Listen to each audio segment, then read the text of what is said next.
And before we start, please give another very warm round of applause for Ez and Hans.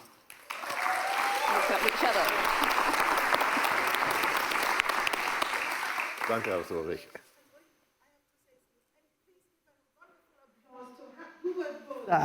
Without Hubert, here he is, we wouldn't be sitting here.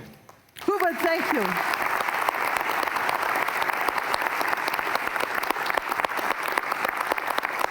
Thank you so much, Steffi. Thank you so much, Hubert. And it's so wonderful to start this conversation with Ez and Hans. And actually, we spoke the other day about the importance, really, of having bridges, no, between visual art and music. And at the very beginning, I was so inspired by Diaghilev, who, of course, originally curated painting shows, and then realized that it somehow would be so much more interesting to connect paintings to music, to ballet, to choreography, and would work with Goncharova or Picasso, and then with Stravinsky.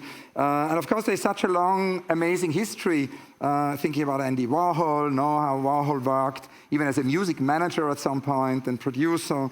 If you think about Brian Eno or David Bowie, who both went to art schools. If you think also about collaborations, like, for example, how our Perto Gerhard Richter would collaborate, or more recently, actually just last week, how Anne Imhoff, as a visual artist, would launch an album. And of course, we have two of the great artists of our time with us, with Hans and Ez, who also are actually discussing about a nascent collaboration. So it's, of course, most fascinating not only to talk abstract, but also to talk about what you might do together. But before we do that, I thought it would be great to just hear from both of you your views on this, on this bridge between art and music and the importance of that. I mean, we touched a little bit on this when we spoke on the phone the other day, a little bit in preparation.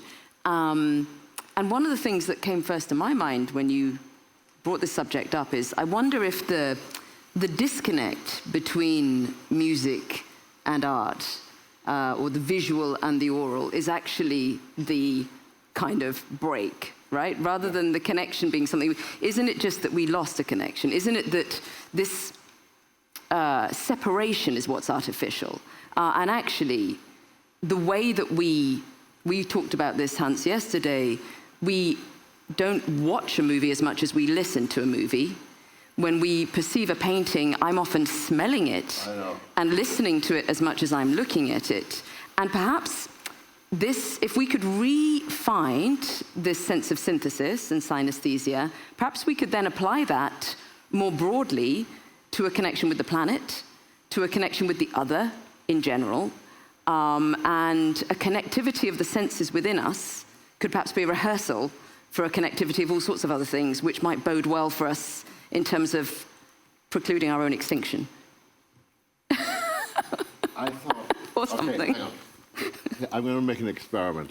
Wir können das ja auch auf Deutsch machen. Wir können proben, aber das kann ein bisschen langsam gehen. Wir verstehen Deutsch, but less people here understand German. And I think what we really do is, the connection that we make is we create an experience that is an autonomous language when you combine the visual with the audio world.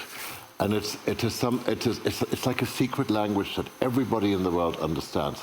Aber wenn wir nur zusammen Deutsch sprechen, if we speak German to each other, we exclude a whole bunch of people. But if we do what we do, and we do it well, suddenly it's a way of embracing the world. And I think that's not such a bad thing. Yeah. Beautiful. And you said the other day, Hans, when we were... I was lying. On Zoom. No, you said something very beautiful. And actually, it's nice we can, Edouard Glissant always said we need multilingual panels. So we can have German moments, English moments. I think that's actually really nice. You said, das Auge hört mit. Okay, there's a sentence you can't translate elegantly into English, which is truly annoying because it's such a key sentence of what we do. It means the eye is a partner in your listening experience, and that that's what This is my sister in creation here, and plus you played the violin. Let's face it. I mean, it's just don't give me one and get me to prove it. Yeah, well, don't give me a pen and make me paint. I used to do that too. So no, but it's interesting that we found our languages, and I don't think we're that separated. But then what we do is we go out and we try to include people. You know, I think whatever we do, I mean, do you agree with this? Is to find an inclusive language. I mean, one thing that strikes me a lot is how much I am often unable to hold a conversation or to have a thought or to hold a meeting because the air conditioning is really loud, or because there's a very loud, a noise that we've kind of accepted. And I'd be interested to talk a little bit about how much kind of chronic invasion in terms of sound have we just agreed to live with? And is that something we could explore, perhaps, asserting our rights to silence, or our rights to space in sound, and our rights to not be bombarded constantly with low-level interference in our thinking? I don't know. Well, when I started, so hang on, this is obviously something that fascinates me. And when I first started talking to BMW about electric cars, the thing which interested me the most is how do we make silence? Silence is never silent. True silence, a true vacuum is terrifying, we all die, right? So we don't have this. But the whole sort of the dictatorship of the Industrial Revolution, the machines going, the machines making a noise, that our world is constantly complicated by the ugliness of noise. And now we finally have an opportunity to go and compose the world. I mean, I can write I can treat a car as an art object. I can treat it as a sculpture and write a symphony around it. And I always have the feeling. I mean, you've been trying to do this for a long time. What you do is the visual part of what I see, I hear. It is a way of speaking to the world loudly that the world needs more beauty and needs more. And this, now we're finally in a time where this can happen. We're in exciting times, however difficult it might be with COVID, however difficult it might be with the environment. I mean, the last, talking about circularity, the last film score I did, a lot of the music was created by, we made machines which were all made out of recycled metals from Boeing. I mean, metals you never heard of, which we then turned into instruments and played because it just felt like. So they became sculptures, which became musical instruments, and again, the line crosses in some way. And now people don't really know. I don't tell people about it. It's just. Music is this weird thing. It's this indefensible thing. You either like it or you don't like it. And there's no way I can tell you why you should like it. It either resonates with you or it doesn't. But it's trying to find the resonance that connects us all. Of course, that's something, as you also do, to find this resonance. And actually, the other day, I read, Hans, that you said the frequency of the light in the visuals becomes the frequency of the sound in the music. Can you both talk about that? Because that seems to be a connection.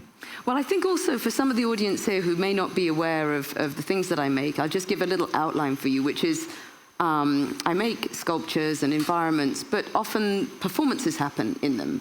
So sometimes it might be a piece of theatre, it might be a play, it might be an opera. Some of you might know Bregenz, the festival on the lake. Or it might be with a more contemporary singer. And often, really what I'm doing is trying to find a sort of musical instrument.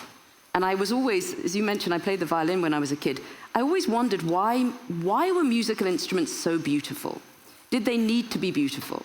Did a violin need to be so beautiful to look at in order to be sounding that beautiful? Could it have sounded that beautiful and looked more ordinary? Did it really need all those beautiful curlicues and ornament around the scroll? And actually, when I was training in playing music and in drawing, and I spent a lot of time drawing my violin. And I would do long, detailed drawings of the violin, of the clarinet, of the piano, and it was something about what does a musical instrument look like? And actually now the things I make, are large-scale, often kinetic, often revolving objects in front of which, or in which, or around which musicians play. And that's because an audience comes, and this started with the Beatles famously at Shea Stadium when they became the first kind of mega group. They turned up, and of course they were swamped, and nobody could see them, and nobody could hear them. And all that could be heard was screaming girls, right? So they began to develop the system of large-scale speakers, and finally large-scale screens, so they could be seen like you're seeing us now and heard, right? That was the initial impetus. But then people started coming to concerts needing to see the music. And that's what these instruments are about. So when you say, the frequency of the light and the frequency of the music are aligned, often they are being driven by the same algorithms. So when we drive a show, we're driving it from a track, right? Through time code. And that algorithm is driving the lights, the films, but it's also interesting when we don't do that, when we just say, get up and play with no computers, and somebody has to just has to be a human pressing the light on exactly the downbeat, which is also something I love. But for me, it's more than that. I mean, I have a long relationship, for instance, with Chris Nolan on movies, or Ridley Scott, who actually studied at the Royal Academy of Art as a painter. And the way we always work is like, I say to him, don't show me this, I don't want to know the story, show me the color chart. I want to know what the colors are we're using. And I go from there. And I think, you mentioned Gerhard Richter earlier. I think Gerhard Richter is responsible for for the look of more movies than any other artist, So, but I am incredibly influenced by light and by the color, and I find we need to go. The only way it works is when they connect, and I instantly know when it's the wrong color against the wrong note, and you get this clash, and nobody else knows, but I think they do know. They can feel. Do you mean they can instinctively feel when we've created harmony? Or when you've purposefully created disharmony, right? Oh, yeah. I mean, look. Dunkirk being a case in point, which is so powerful. Yeah. Well, Dunkirk is an interesting one because we played with dissonance, we played with time, we played with, do you know what a Shepperton is? Or Penrose steps, Roger Penrose, the mathematician. So we were doing all these mathematics. So we included math in everything. But actually, everything I'm talking about is something you mentioned just earlier, which is playing. The operative word in music is play. So I don't know about you, but you played the violin when you were a kid. And it's like, you never quite stop playing. And I can tell you live a playful life, right? And I don't think you need to be a musician to live a playful life, but I would like to recommend it to everybody. Live a playful life, because that's where the ideas hide out.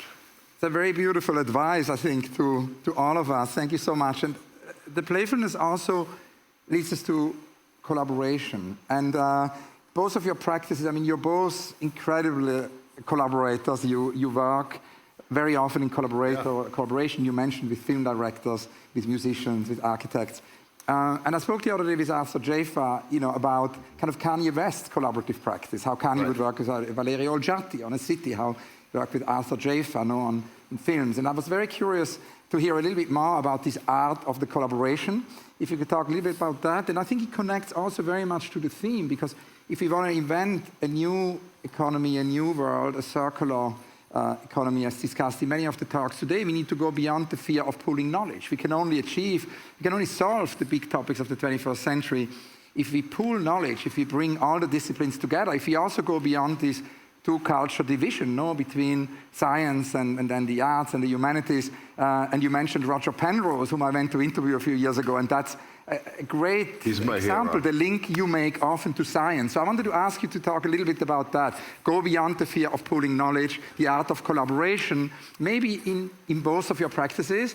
And then it would, of course, be magical, but I'm not sure if we can already hear about that or if it's too early to hear a little bit about what the two of you might plan together. I mean, someone asked me this the other day about collaboration, and I said I've never elaborated. I don't know what that is. I've only collaborated. Right. So that's kind of Well, it. labore, you know. I never did that. But I think you used the word fear, and I think a lot of what prevents collaboration can be fear. And I think the way through that is to try and practice a lack of fear. If you're not scared of your own idea perhaps being the less good one, then you have a better chance of a joyful and playful collaboration. If you go in saying, do you know what, the other person's idea might be more interesting to me than my own. I might be more bored by my own persistent train of thought than someone else's. And I think that's the spirit I tend to walk into the room. And when I started practicing, I was much more fearful. And I'd be scared. If someone said to me, hey, let's do it all in pink, I'd be sort of defensive and say, oh, no, I don't like pink. But now, I'm like, oh, let me imagine this thing that, to me, every atom in my body says is a terrible idea. Let me just try this terrible to me idea on, and I will, again, it's recognizing the other. It's trying to see through another's perspective. And if we want to shift our practices, we were talking about this, obviously there was a big article in The Guardian, massive attack, Robert Del Naja, brilliantly putting on the headlines again, how do we tour sustainably? How do we tour without increasing our chances of mass extinction, you know? And we're gonna have to collaborate in order to achieve that. And we're gonna have to overcome fear of other people's idea being perhaps better, you know? I mean, I on purpose built myself a very, very big room that I can fill with a lot of people, you know, because I want to hear their ideas. And it's funny because I always listen out for the one person who goes, this might sound really stupid, but, and I know that's the idea. And it only sounds really stupid to him and to all of us at the beginning because nobody's ever thought of it. And he's that one person who's you know, who is actually evolving forward. I mean, I remember in you know, like in Friedrich Dürrenmatt, the physicist, in that play, that idea that the world, we humans, we are all at the same moment in zeitgeist. We're basically thinking about the same thing. And then suddenly somebody goes, oh, what about a wheel? Or somebody goes, what about music? Or what about, in my case, what about the pipe organ, which up by the 17th century was the most extraordinary and the most complicated technical achievement in the service of music, you know? So somebody was actually going, this music thing, it's not just a joke. It's actually quite important to us. And it goes beyond religion, needless to say. But the collaboration thing, and you know this, from we musicians, it's not that we don't need to look at each other. What we're really good at is listening. It's not that we play so well, it's that we listen so well to each other. Because when you listen to the other musician, you know how to support him and you know how to bring up the best out of them. You know, so that this is a constant game that's being played while a performance is going on. And I think that's not a bad way of, you know, if you use that model as a model for society, it's not necessarily a bad thing. I agree. You know? I love that. And then there's the drama, you know. There's always a drama, you know. No, that's, I think, really important. Devlin, the poet, says, she told me a few weeks ago, the world needs togetherness, not separation. The world needs love, not suspicion. And the world needs a common future, not isolation. And she said, in order to achieve that, we need to learn to listen again. Yeah. But you know, so ask us musicians and we won't give you an answer, but we'll listen to you. But there was a very beautiful moment last night. We were very fortunate enough to have the most beautiful performance by a wonderful young performer called Zoe. And it was a real observation of who was listening, because the two supportive musicians on stage with her were so intently supporting this girl, who seemed very young, was put on this stage in front of her, 18, is she 18? 17, my goodness, and so connected. It seemed like lived experience was being translated into art for a very urgent personal need. Those two performers supporting her were listening to every kind of breath she took. We were huddled around her listening so intent, and there were some who perhaps hadn't seen that she was singing, thought it was not live music we're talking, and it was a kind of little microcosm of how we behave as a society, wasn't it, in a way? and how to encourage everyone to be listening at the same moment. Yes, and look, we talked about it, but I mean, I was feeling by not listening, you were missing something. You were missing a huge opportunity for somebody who was basically truly bearing their soul for you. I mean, this is a girl that sings from the heart, and you get to know her, and you get to make a connection in a peculiar way. And yes, you need to learn how to listen. Because a 17-year-old girl whose heart has been broken a few times can tell you something about life that maybe somebody else won't be able to tell you. And she does it with honesty, and she does it with bravery, and she does it with grace and strength, and it's beautiful.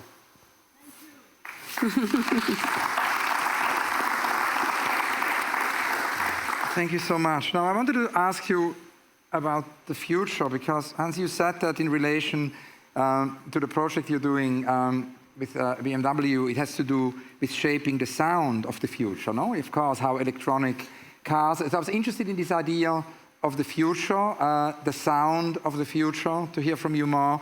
And also, I'm very interested in this idea, as and I have many conversations about that, how one can actually also, in terms of the future, bring art outside the places where we usually encounter art. And John Latham and Barbara Stevini had this idea in the 60s called the Artist Placement Group, in the UK. And they said that basically and we discussed this a lot with Steffi, that every company, every corporation, every government should have an artist in residence, or even better, an artist on the board. So I'm obviously super interested to hear more about your collaboration with BMW, and then also to hear from us, because as you also, at these conversations with Google, you also work with a lot of different brands and change those brands, and it would be great to hear more about that. Well, I'm just going to tell you that this could be an all-night conversation. Well, this could be a 4-year conversation. But just very quickly, you're talking about artists in residence. One of the first things I did when I moved to America was because I felt I wasn't surrounded by enough artists. So my partner Steve Kofsky and I, we have this row of buildings which is filled of creative minds and artists, etc. And because I totally agree with you. You have to. You shouldn't just surround yourself with art. You should surround yourself with artists. And weirdly, curiously, BMW seemed to have the same feeling and wanted to surround themselves with artists as well. And so what for me the future is, I hinted, speaking about it, we get to decide a certain aspect of our future. I mean, we get to decide an aesthetic about our future, or we get to collaborate about an aesthetic in our future. So, which I think is very important. And one other thing is, I'm German, so everybody expected me to go to music schools and become a classical composer and all that stuff.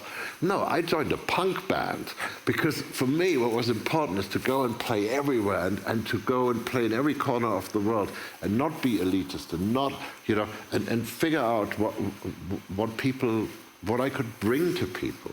I saw it as a duty, not a duty, but you know what I mean, as a joy to go and entertain people, and make their life, just for a moment, maybe make their life a little better.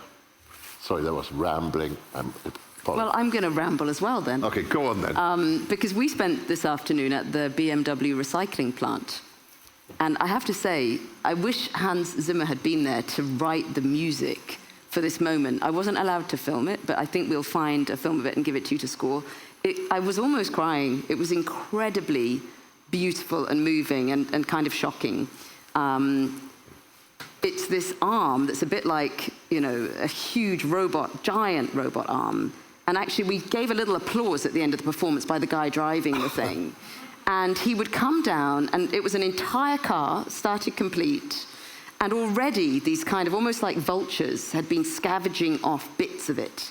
So anything that could be used in any other car had already been picked off. And then this machine was specifically wanting to rip anything with copper in it, all of the copper wire, because by all accounts, the world's supply of copper is going to run out in 30 to 40 years.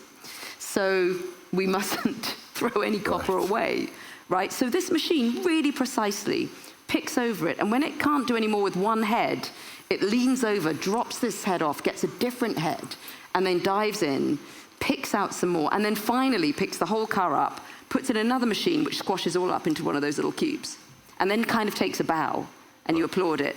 But what it made me realize is the aesthetic. How do we, as a society, as a culture, fall in love with the new aesthetic of reuse and recycling? And David Adjaye, who I know you went to see the very beautiful work that he did, the wonderful architect David Adjaye did a set design recently at the Young Vic Theatre in London. And it was very much this kind of portable architecture, wasn't it? It was stretched. It was magical for a play by Ben Okri. Yes, by Ben Okri. Ben Okri did the beautiful text. And so it's how do we as a group all together agree about what is now beautiful? We were going around today at the plant looking at all these bits and pieces saying, how do we fall in love with this? It can't be that what we present on a stage or in an artwork feels like an apologetic diminution of parameters. It must feel like we are finding opportunities that make the art more interesting, more profound, more beautiful, and yet we're reusing and recycling. This is the big challenge to us all, I think. Thank you for these great answers. I know that we are almost out of time, but I agree with Hans. We could go on for hours.